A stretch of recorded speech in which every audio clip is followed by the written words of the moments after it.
Itel A41 FRP kan unlock doon ni. Masabihin hay wifi kang connect ka ha, wifi kang connect ka nga hotspot ka man meter dia. Chuan FRP unlock to hianin phone sang hian side lu dan hi sang de thua. Hemi big tu na kan unlock to ra chuanin add another network hin kan lu tanga. Chuanin thu important kan type nga chuan hemi select ang hin kal don ni select dona.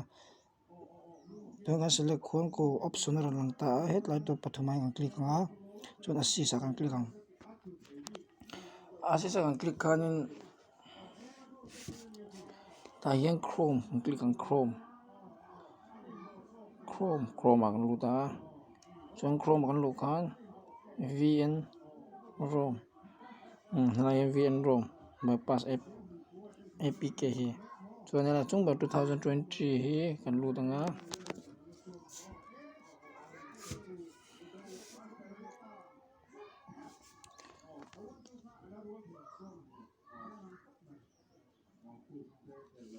chuan ta hian option download chung rang ta tuna kan unlock to hi 6.0 marshal ni wangin android 6gem hi kan click nga kan download ang chuan hele 6gem le frp bypass apk hi kan download ang chung kan download to wangin download to ri lo nga chuan kan download zo nuin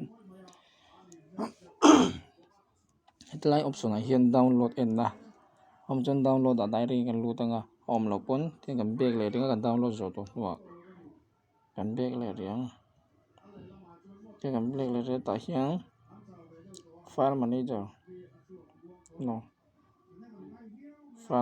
file explorer tin kan lu tanga chuan application a polu te la mai ang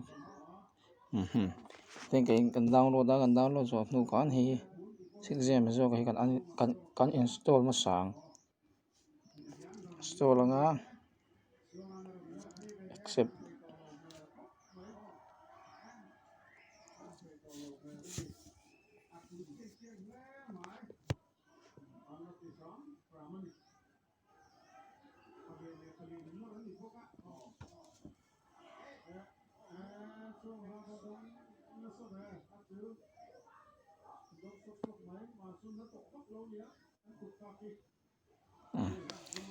install zo dan nga chuan frp bypass apk install ya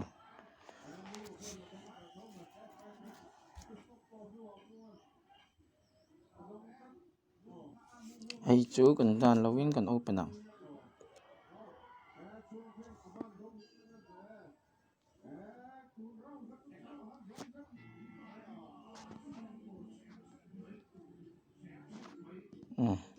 hon helai option dot pathumai click nga browsing okay to chuan kala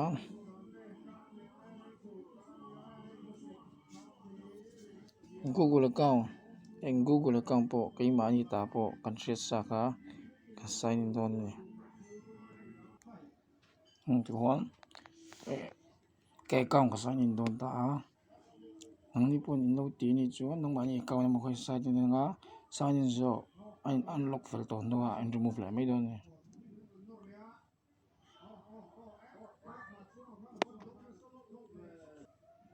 password kan type pa next sang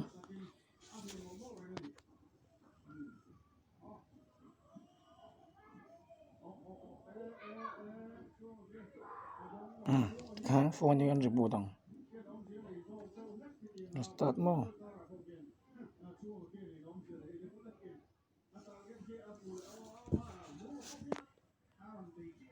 login reboot zo ta then next ang pang kan calculate to nga skip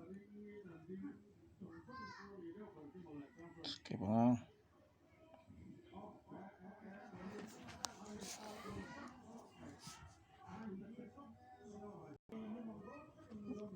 account edit ain ta next ang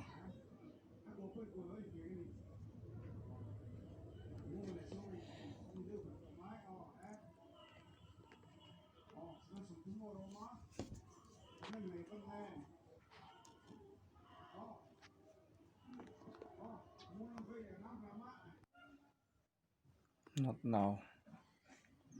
Not now. Klikkan next sang. Petani require vangin pan.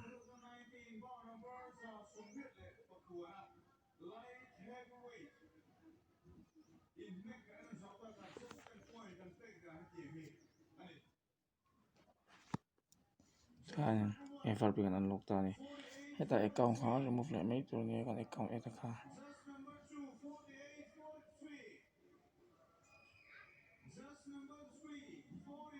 Account na hian Google la kan eta kha.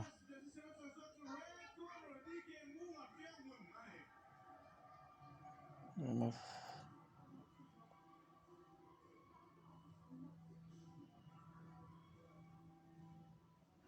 Kan remove le mai ni.